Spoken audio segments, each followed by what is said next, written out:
Bonjour bien-aimés de le Seigneur, j'espère que vous êtes bien réveillés. Et nous voulons ce matin écouter la parole de Dieu comme nous avons pris l'habitude. Alors je t'invite à prendre ta Bible si tu en as, ou à prendre des notes si tu peux. Au cas contraire, relax, écoute et comme disent les Anglais, enjoy. Nous lisons donc 1 Corinthiens chapitre 7, les 10 premiers versets. Là, nous rentrons dans la partie des Écritures de l'apôtre Paul où j'aimerais que nous prêtons vraiment attention. Et comme j'avais dit, nous faisons ces vidéos ou ces audios pour nous enseigner la parole de Dieu, pour partager la parole de Dieu avec le peu que nous connaissions et pour demander à ce que l'Esprit de Dieu nous fasse des révélations spirituelles. L'apôtre Paul nous invite à la lecture 1 Corinthiens chapitre 7, les 10 premiers versets. Je lis au nom du Seigneur. Pour ce qui concerne les choses dont vous m'avez écrit. Écoute bien, bien-aimé. C'est le peuple de Corinthe qui a écrit à l'apôtre Paul, et là il est en train de répondre aux questions posées. Je pense qu'il est bon pour l'homme de ne point toucher de femme. Il est en train de donner ici un point de vue. Il est en train de donner ici un conseil. Le verset 2. Toutefois, pour éviter l'impudicité, que chacun ait sa femme, que chaque femme ait son mari, que le mari rende à sa femme ce qui lui est dû, et que la femme agisse de même envers son mari. La femme n'a pas autorité de son propre corps, mais c'est le mari. Et pareillement, le mari n'a pas autorité de son propre corps, mais c'est la femme. Le verset 5. Ne vous privez point l'un de l'autre, si ce n'est d'un commun accord, pour un temps, afin de vaquer à la prière. Voilà la seule raison de se priver l'un de l'autre. Sinon pour vaquer à la prière, c'est l'apôtre Paul qui le dit. Puis retournez ensemble, de peur que Satan ne vous tente par votre incontinence. Le verset 6. Je dis cela par condescendance. Je n'en fais pas un ordre, écoute bien, le verset 6. Je dis cela par condescendance. Je n'en fais pas un ordre. Je voudrais que tous les hommes fussent comme moi, mais que chacun tienne de Dieu un don particulier. L'un d'une manière, l'autre d'une autre. À ceux qui ne sont pas mariés et aux veuves, je dis qu'il est bon de rester comme moi. Mais s'ils manquent de continence, donc s'ils ne peuvent pas s'abstenir, qu'ils se marient, car il vaut mieux se marier que de brûler. À ceux qui sont mariés, j'ordonne, non pas moi, là maintenant il parle du Seigneur. Vous avez vu du verset 1 jusqu'au 9, il est en train de donner son point de vue. Il est en train de donner une orientation en fonction de la révélation spirituelle, de l'intelligence que le Seigneur lui a donnée. Maintenant, au verset 10, là, ce n'est pas négociable. Il dit, à ceux qui sont mariés, j'ordonne non pas moi, mais le Seigneur que la femme ne se sépare point de son mari. Amen. Voilà la parole que l'apôtre Paul nous apporte ce matin. Cette parole, nous voulons introduire cette partie de 1 Corinthiens où il y a beaucoup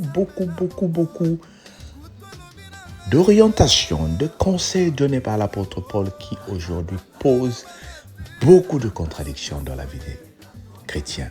Des discussions banales, des discussions inutiles. Est-ce que la femme doit prêcher? Est-ce qu'il faut manger ça? Est-ce qu'il faut se marier? Est-ce que c'est bien d'être célibataire? Mais l'apôtre Paul est en train de dire, pour ce qui concerne les choses dont vous m'avez écrit, il est bon que l'homme ne touche point de femme. Mais Genèse 1 nous dit, Dieu créa l'homme et la femme. Et il dit à l'homme et à la femme, multipliez-vous, soyez ensemble. Ça, c'est la recommandation de notre Dieu. Si les hommes ne touchent plus de femmes, ça veut dire qu'il n'y aura plus de reproduction, Et à un moment, si nous décidons tous d'être comme les prêtres ou d'être comme ceux qui désirent rester célibataires, un choix personnel, comme dit l'apôtre Paul, il n'y aura plus de reproduction et l'humanité aura fin un jour. Mais l'apôtre Paul est en train de préciser ici, il est bon pour éviter de se brûler qu'un homme ait sa femme et qu'une femme ait son mari. C'est très très important et c'est très très très rassurant concernant ce qui nous concerne, nous les chrétiens. Il est en train d'insister ici que l'homme et la femme ne doivent pas se priver l'un de l'autre. Oh là, je suis en train de parler aux mariés qui m'écoutent ce matin. Je suis en train de parler aux fiancés qui m'écoutent ce matin, qui se préparent pour le mariage. Nous ne sommes pas en train de faire les enseignements sur le mariage, mais nous sommes en train de rappeler aux chrétiens que la seule recommandation que nous donne le Seigneur de se priver l'un de l'autre, c'est pour la prière, mais que cela soit de commun accord. Où je suis en train de parler à toi qui aimes jeûner, à toi qui aimes passer les nuits de prière pour priver ton partenaire, pour t'éloigner de ton partenaire. Ces choses doivent être de commun accord. La Bible ne dit pas que lorsque tu es en train de jeûner, que tu dois repousser ton partenaire. La Bible dit de commun accord. Il faut que l'autre aussi te l'accorde. Parce que unis ensemble, vous devenez une seule chair. Et à toi qui m'écoute, qui n'est pas marié, et à toi qui es célibataire, nous sommes en train de rappeler que nous sommes l'Église de Christ. Et l'Église de Christ représente l'épouse de Christ. Nous devons ne pas nous séparer de notre mari qui est le Christ. Nous devons rester attachés avec le Christ. Nous devons suivre les principes que le Seigneur nous ordonne pour que nous continuions à vivre la grâce que le Seigneur nous donne. Ne vous privez point l'un de l'autre si ce n'est d'un commun accord. Tout ce que vous faites dans votre vie, surtout nous qui habitons, même si tu n'es pas marié, nous qui habitons en cohabitation, nous qui habitons en famille, nous qui habitons avec des gens, aujourd'hui, aucune personne ne peut dire que je fais tout de moi-même, que je vis de moi-même. Dans la société, nous sommes appelés à cohabiter, bien-aimés. Oh là, je viens te parler ce matin pour te dire que nous devons réaliser que le Seigneur nous a invités pour que nous comprenions les uns les autres. Est-ce que tu comprends que là où ta liberté s'arrête, c'est là où commence celle des autres. Il faut que nous arrivions à mettre de l'équilibre dans nos vies pour que nous vivons une vie paisible. Pour que nous vivons une vie paisible. Je reprends la parole que le Seigneur est en train de nous donner ici. Il dit au verset 6, « Je n'en fais pas un ordre. Je voudrais que tous les hommes fussent comme moi, mais que chacun tienne de Dieu un don particulier, l'un d'une manière et l'autre d'un autre. » Quel est le don que le Seigneur t'a donné? Quel est le don que le Seigneur t'a donné? Quelle est la grâce que le Seigneur t'a donnée? C'est cette grâce-là que toi, tu dois tenir pour le bonheur des autres. Les dons que le Seigneur nous donne, c'est pour la grâce des autres. Si le Seigneur t'a donné cette grâce-là d'avoir un don de la prière, où tu décides de ne pas être un homme marié, où tu décides de ne pas vivre comme les autres, alors exerce ce don-là pour le bonheur des autres et pour encadrer les autres. Si le Seigneur te donne la grâce d'avoir un don pour chanter, alors exerce ce don-là pour chanter pour les autres et pour continuer à exercer le travail que le Seigneur t'a donné.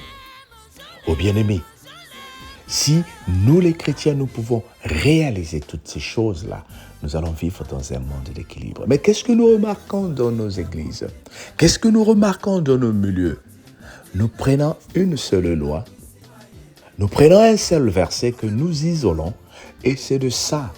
Et nous basons nos règlements pour brimer les autres dans nos églises.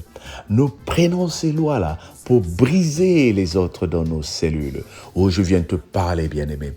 Les versets bibliques, tu dois les lire dans le contexte spirituel.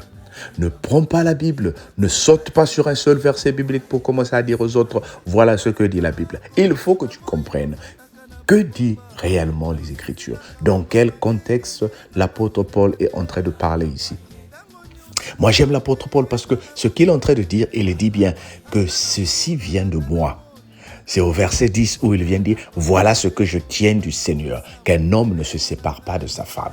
Mais le reste, ce sont mes orientations.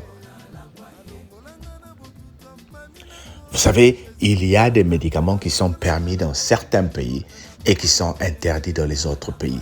Ce n'est pas parce que toi, tu bois ces médicaments-là que tu dois penser que dans chaque pays du monde, on peut les boire. Il y a des gens qui sont allés en prison en amenant des médicaments qu'ils boivent dans leur pays. Voilà pourquoi tu dois comprendre quelle est la loi qui a été établie. Quel est le règlement qui a été établi et pourquoi il a été établi. Et pourquoi il a été établi. Il y a beaucoup de choses, bien-aimés, que nous devons comprendre dans le Seigneur. Il y a beaucoup de choses, bien-aimés. Mais dans toutes choses, la chose la plus importante que tu dois retenir pour clôturer ce message, toutes les lois, toutes les décisions que vous prenez en couple, dans l'église, dans les cellules, doivent nous aider à grandir spirituellement. Il y a des gens qui vont te dire, tu ne peux pas prier tant que tu n'as pas ça. Tu ne peux pas prier tant que tu n'as pas porté ça. Mais est-ce que ça te fait grandir spirituellement? Vous pouvez tous être dans une église où personne n'a le droit de porter les chaussures. Mais est-ce que ça vous fait grandir spirituellement ou ce n'est que de la coutume ou de la tradition? Vous pouvez être dans une église où vous décidez de ne pas toucher ou de ne pas faire ça. Mais est-ce que ça vous fait grandir spirituellement? C'est de ça que l'apôtre Paul est en train d'appeler. Alors nous devons prendre des lois, nous devons prendre des mesures qui nous empêchent de tomber dans la tentation et qui nous empêchent de faire grandir. Même dans ta maison, toutes les choses que tu prends comme décision, est-ce que ça t'apporte un changement? Tu prends des décisions de jeûner pendant 40 jours. Tu dis à ton mari, je vais jeûner pendant 40 jours. Mais est-ce qu'à la fin de ces 40 jours, ton mari voit le changement en toi? Est-ce qu'à la fin des 40 jours, ta femme voit le changement en toi? À quoi ça sert de priver ton partenaire de ses droits quand tu ne changes pas, quand tu continues à insulter, quand tu continues à brimer, quand tu continues à mal te comporter? C'est de ça que je suis en train de parler. Que tout ce que nous faisons, que tous les règlements que nous faisons, à part les commandements que le Seigneur nous a donnés, 2 commandements. Tu aimeras ton Dieu de tout ton cœur et de toute ton âme. Tu aimeras ton prochain comme tu t'aimes toi-même. Voilà les 2 commandements. Les autres règlements, les autres lois, les autres interdits, c'est les hommes qui les créent. Ce n'est pas vos moyens, mais c'est pour mettre de l'ordre dans nos milieux. Mais rappelle-toi d'une question. Est-ce que tout ce que vous prenez comme règlement, comme interdit, fait grandir spirituellement? Ou c'est pour servir de notre ego? Ou c'est pour brimer les autres pour notre seul intérêt? Alors bien aimé, que le Seigneur te bénisse. Qu'il t'apporte la grâce de comprendre sa parole et de la mettre en pratique. Sois béni au nom de Jésus. Amen. Tu connais ce qu'il faut faire. Partage la vidéo. Encourage les autres à s'abonner. Et toi aussi, abonne-toi si tu n'es pas abonné. On se dit à demain vendredi. Sois béni et passe une bonne journée. Bye bye.